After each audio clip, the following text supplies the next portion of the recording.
राधे राधे। रमा एकादशी।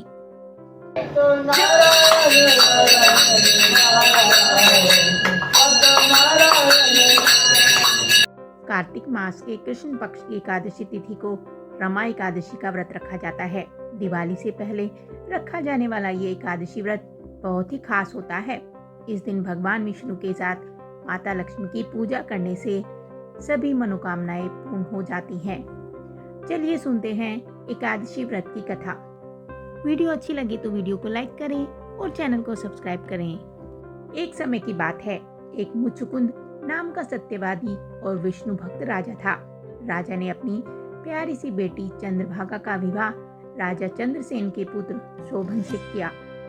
राजा मुचुकुंद एकादशी का व्रत विधिवत तरीके से करता था। इतना ही नहीं, उसकी प्रजा भी एकादशी के नियमों का अच्छी तरह से पालन करती थी। एक बार कार्तिक मास के दौरान शोभन ससुराल आया। उस दिन रमा एकादशी का व्रत था। राजा ने घोषणा कर दी कि सभी लोग रमा एकादशी का व्रत नियम पूर्वक करेंगे। राजा की पुत्री चंद्रभागा को लगा कि ऐसे में उसके पति को अधिक पीड़ा होगी, क्योंकि वह कमजोर हृदय का है। जब शोभन ने राजा का आदेश सुना तो पत्नी के पास आया और इस व्रत से बचने का उपाय पूछा। उसने कहा कि उसने अगर ये व्रत किया तो वो मर जाएगा। इस पर चंद्रभागा ने कहा कि इस राज्य में रमा एकादशी के दिन कोई भी भोजन नहीं कर सकता। यदि आप व्रत नहीं कर सकते तो दूसरी जगह चले जाइए। इस पर शोभन ने कहा कि वो कहीं नहीं जाएगा, वो यहीं रहेगा और रमा एकादशी का व्रत करेगा। उसने रमा एकादशी का व्रत कर लिया, लेकिन भूख से उसका बुरा हाल हो गया था। रमा एकादशी की रात के समय जागरण भी था। वो रात शोभन के लिए असहनीय थी। अगले दिन सूर्योदय से पहले ही भूखे शोभन की मृत्यु हो गई।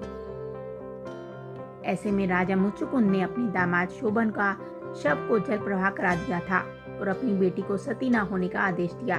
उसने बेटी से भगवान विष्णु पर आस्था रखने को कहा।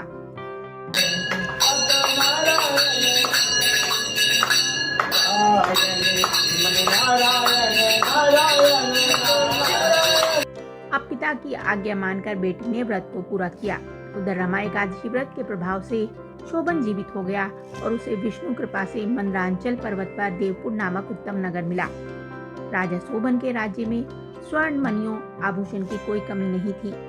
एक दिन राजा मुचुकुंद के नगर का एक ब्राह्मण तीर्थ यात्रा करते हुए शोभन के नगर में आ पहुंचा, जहां उसने राजा शोभन से मुलाकात की। राजा ने अपनी पत्नी चंद्रभागा और ससुर मुचुकुंद के बारे में पूछा। तब ब्राह्मण ने कहा कि वे सभी कुशल हैं। आप बताएं, रमा एकादशी का व्रत करने के कारण आपकी मृत्यु हो गई थी। अपने बारे में बताएं। फिर आपको इतना सुंदर नगर कैसे मिला? तब शोभन ने कहा कि यह सब रमा एकादशी का फल है, लेकिन यह अस्थिर है, क्योंकि यह व्रत विवशता में किया गया था, जिस कारण अस्थिर नगर मिला। लेकिन चंद्रभागा इसे स्थिर कर सकती है। वापस आकर उस ब्राह्मण ने सारी बातें चंद्रभागा से कही। तब चंद्रभागा ने कहा कि यह स्वप्न तो नहीं है। ब्राह्मण ने कहा कि नहीं, वह प्रत्यक्ष तौर पर देखकर आया है।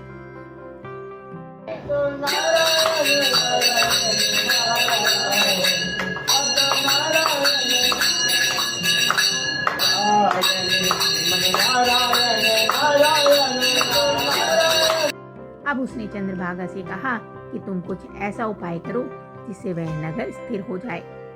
तब चंद्रभागा ने उसे देवनगर में जाने को कहा। उसने कहा कि वह अपने पति को देखेगी और अपने व्रत के प्रभाव से उस नगर को स्थिर कर देगी। तब वो ब्राह्मण उसे मंदरांचल पर्वत पर वामदेव के पास ले गया। वामदेव ने उसकी कथा सुनकर उसे मंत्रों से अभिषेक किया। फिर चंद्रभागा ने व्रत के प्रभाव से दिव्य देह धारण कर लिया और शोभन के पास गई। शोभन ने उसे सिंहासन पर अपने पास बिठाया। फिर चंद्रभागा ने पति को अपने पुण्य के बारे में सुनाया। उसने कहा कि वह अपने मायके में 8 वर्ष की आयु से ही नियम से एकादशी व्रत कर रही है। उस व्रत के प्रभाव से यह नगर स्थिर हो जाएगा और यह प्रलय के अंत तक स्थिर रहेगा। दिव्य देह धारण किए चंद्रभागा अपने पति शोभन के साथ उस नगर में सुखपूर्वक रहने लगी। बोलो श्री हरि विष्णु की जय, लक्ष्मी माता की जय। आप सभी को कार्तिक मास की रमा एकादशी की हार्दिक शुभकामनाएं। ये कथा आपको कैसी लगी हमें कमेंट करके ज़रूर बताएं। साथ ही वीडियो को लाइक करें, चैनल को सब्सक्राइब करें। धन्यवाद।